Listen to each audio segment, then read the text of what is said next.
Hola, bienvenidos. Me ha tocado ahora hablarles de un tema muy especial, como resultado de una tarea de exaula de la materia de biología celular y molecular. El tema a presentar, como se puede apreciar en la pantalla, es enfermedades del funcionamiento normal del lisosoma. Es un tema muy interesante ya que resalta la importancia de conocer el funcionamiento celular como una unidad independiente puede ser capaz de desarrollar enfermedades tan complejas y disfuncionales en un ser vivo. Si he de hablarles un poco de esta serie de condiciones que tienen que ver específicamente con el lisosoma, habría de abarcar desde el inicio del meollo de la problemática. Por tanto, hablaremos un poco en sí del organelo en específico. Desde el principio de los tiempos biológicos, la evolución ha jugado un papel importante en la vida. El desarrollo y funcionamiento de la vida desde tiempos vestigiales se ha demarcado por un enorme y complejo trabajo de las células que, sin ellas, el desarrollo de lo que hoy conocemos no hubiese sido posible. Pero una célula es una de las múltiples partes que trabajan entre sí para que el funcionamiento de los tejidos, en los órganos, en los sistemas, sea factible. De entre los muchos componentes existe uno en especial, que tiene una labor muy importante de limpieza y asimilación de compuestos intracelulares. Hablamos del lisosoma. Cuando el lisosoma no ejecuta bien sus múltiples funciones, se generan un determinado número de complicaciones que intentaremos abordar en este breve compilado, aunque sea de manera resumida. Había pasado apenas una década del final de la Segunda Guerra Mundial, cuando un científico de origen belga llamado Christian de Duve y su equipo, al estudiar procesos enzimáticos en las células del páncreas y el comportamiento del glucagón, se percatan del comportamiento digestivo de estas vesículas, por lo cual decide llamarles lisosomas. También descubre los peroxisomas en el año de 1967 y en 1974 recibe el Nobel de Fisiología y Medicina, compartido con Albert Claude y George Emil Pollard, por haber descrito la estructura y funciones de diferentes orgánulos en el interior de las células. Cuando de Duve observa el comportamiento de tales orgánulos, decide describirlos como verdaderos devoradores de partículas orgánicas dentro de las células, usando dos términos griegos: lisis, que significa romper, y soma, que viene de cuerpos. Las unidades enzimáticas que laboran dentro de los lisosomas tienen su formación en el retículo endoplasmático. De ahí son transportadas hasta el aparato de Golgi, donde son empaquetadas en bolsas endosómicas, que son enzimas hidrolíticas y proteolíticas, las cuales terminan en el interior de estos sáculos y activados por el pH ácido. El pH ácido activa las proteasas e hidrolasas. El pH ácido característico de este comportamiento celular se logra mantener gracias a la presencia de una bomba de protones y a un canal de cloruro en la membrana. Juntos transportan ácido clorhídrico al interior del lisosoma. La bomba se localiza anclada en la membrana de la organela. Incluso se ha llegado a llamar a estos orgánulos bolsas suicidas, ya que si se rompiera su membrana, las enzimas derramadas en su interior terminarían por destruir la célula por completo. Observemos cómo funciona el mecanismo de acción de estas enzimas. Los lisosomas son vesículas membranosas que contienen enzimas hidrolíticas. Las enzimas hidrolíticas degradan proteínas, ácidos nucleicos, lípidos y carbohidratos, y son formadas en el retículo endoplasmático. Luego esas enzimas son transportadas al aparato de Golgi por vesículas transportadoras del lisosoma. Surgen desde el aparato de Golgi. Cuando partículas como virus o bacterias son ingeridos por medio de fagocitosis, los lisosomas se fusionan con las partículas que los contienen, llamados fagosomas, y liberan las enzimas hidrolíticas. Los lisosomas también se fusionan con organelos como mitocondrias maduras y esto resulta en la destrucción y el reciclado de tales estructuras.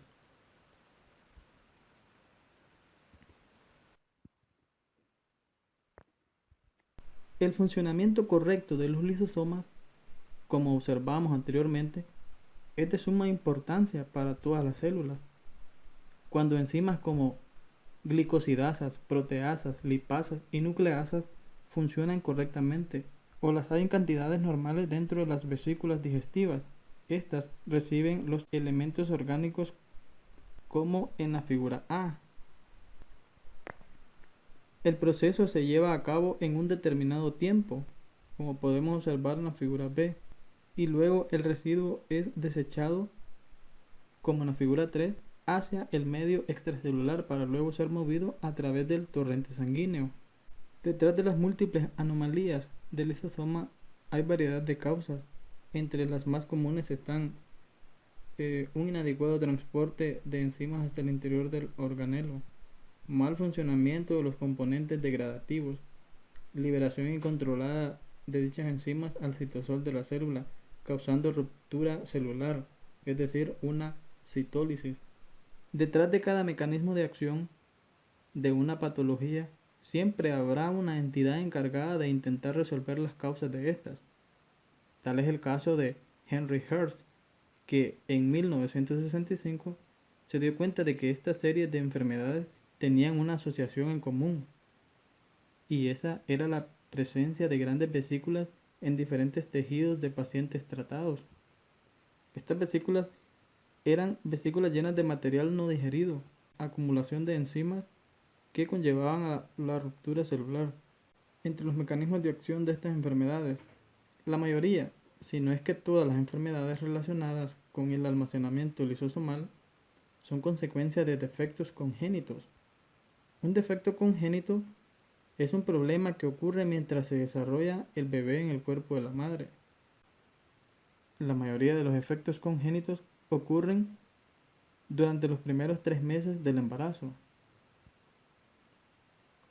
Esta carencia de hidrolasas ácidas en los lisosomas se debe a que durante los procesos de adición de sacáridos, las personas con estas enfermedades no son capaces de añadirlas, por lo que nunca llegan a su destino final, que son los lisosomas. Este defecto ha sido observado en unas 40 diferentes tipos de desórdenes. Tesaurismosis es un término genérico que designa enfermedades que se caracterizan por una acumulación patológica de sustancias endógenas o exógenas en los tejidos producidas por un déficit enzimático, por una falta de enzimas. Como hay numerosas deficiencias específicas, las tesaurismosis suelen agruparse bioquímicamente según el metabolito acumulado. Los subgrupos son mucopolisacáridos. Los mucopolisacáridos son deficiencias hereditarias de enzimas involucradas en la degradación de glucosaminoglucanos. Los glucosaminoglucanos, denominados antes mucopolisacáridos, son polisacáridos abundantes en las superficies celulares y en la matriz y en las estructuras extracelulares. Las deficiencias enzimáticas que impiden la degradación de los glucosaminoglucanos provocan acumulación de fragmentos de glucosaminoglucanos en los lisosomas e importantes alteraciones óseas de partes blandas y del sistema nervioso central. Por lo general, la herencia es autosómica recesiva, excepto para la mucopolisacaridosis tipo 2. Un ejemplo de mucopolisacaridosis es la mucopolisacaridosis 1 grave, que lleva el nombre de enfermedad de Hurler. La deficiencia enzimática es la alfa-L-hidruronidasa. En el cuadro podemos ver los tipos de mucopolisacaridosis. Como se puede apreciar, son una serie de mucopolisacáridos del tipo 1, tipo 2 y tipo 3, tipo 4, incluso tipo 6 y tipo 7. Esfingolipidosis. Los esfingolípidos son componentes lipídicos normales de las membranas celulares. Se acumulan en los lisosomas y causan considerables deficiencias neuronales, óseas y otras alteraciones cuando deficiencias enzimáticas impiden su degradación. Si bien la incidencia es baja, la tasa de portadores de algunas formas es alta. Hay muchos tipos de esfingolipidosis.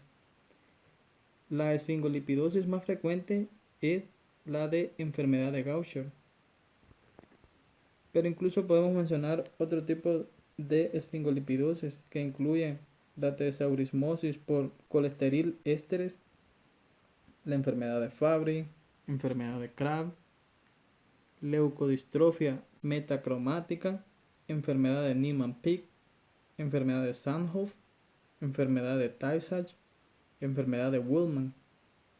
Lo que sucede en una esfingolipidosis es que el glucocerebrósido, por falta de la enzima glucocerebrosidasa, que es la beta-glucoácida, no ayuda para el adecuado o la adecuada formación de la glucosa más ceramida, lo cual conlleva a una disminución, y esta disminución crea células de Gaucher. Eso es hablando de la enfermedad de Gaucher. Algunas manifestaciones clínicas de la enfermedad de Gaucher, como repetíamos antes, que es una de las esfingolipidosis más común o más conocida, los signos y síntomas de la enfermedad de Gaucher son el resultado de la acumulación de las células de Gaucher en el cuerpo. Estas células se acumulan con mayor frecuencia en el vaso y en el hígado, y también en la médula ósea. También pueden acumularse en el sistema linfático, los pulmones, la piel, los ojos, los riñones, el corazón y el sistema nervioso.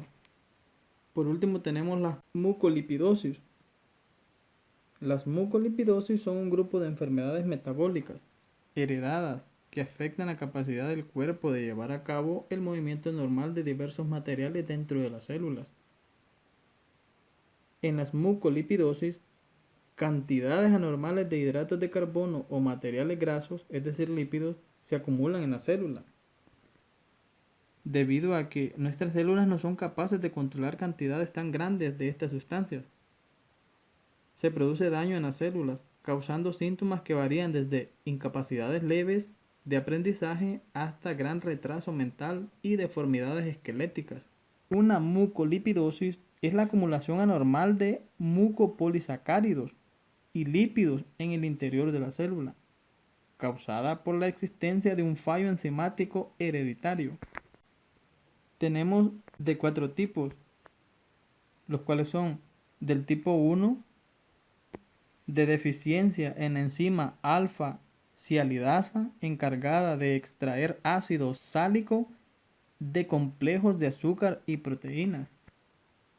Del tipo 2, también llamada enfermedad de células de inclusión, que se produce de una deficiencia en el N-acetilglucosamina 1 fosfatotransferasa.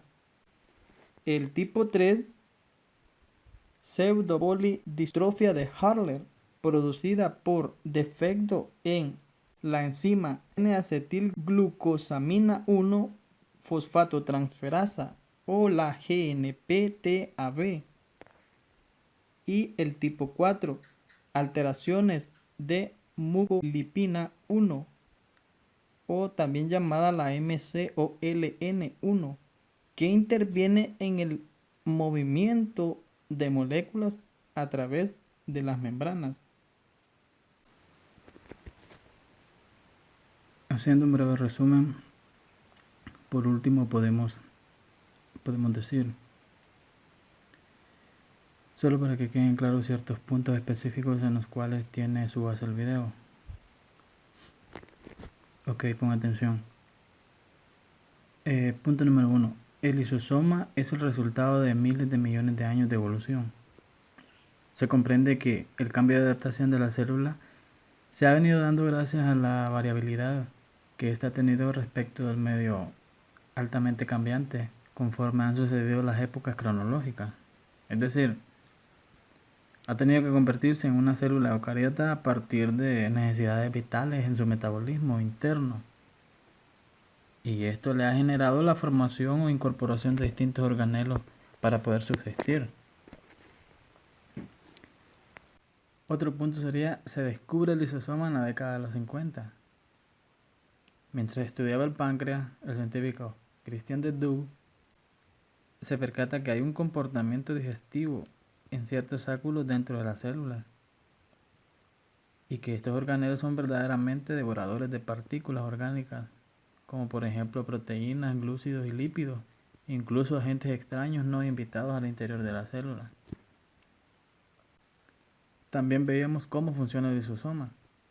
Los compuestos internos del lisosoma, es decir, las hidrolasas ácidas, se forman en el retículo endoplasmático.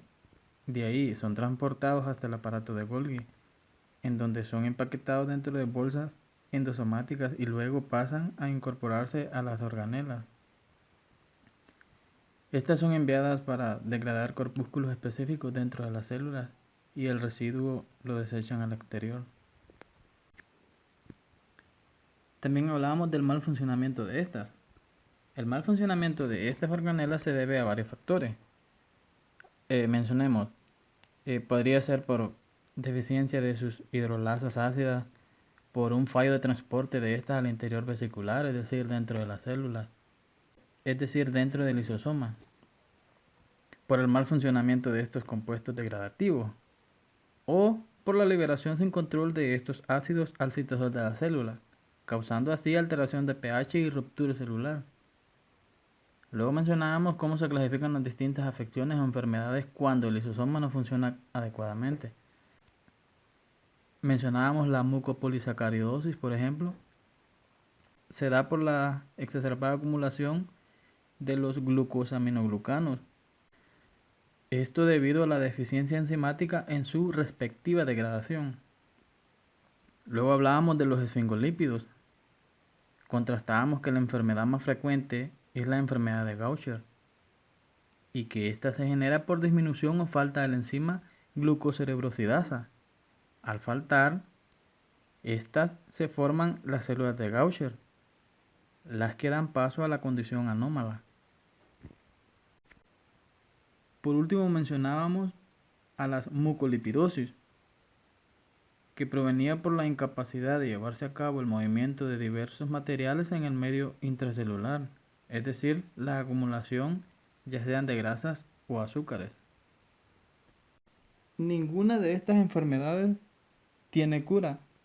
Son por una transferencia genética de un padre o ambos padres en el resultado de la deficiencia de carga cromosómica en los que heredan, es decir, los hijos.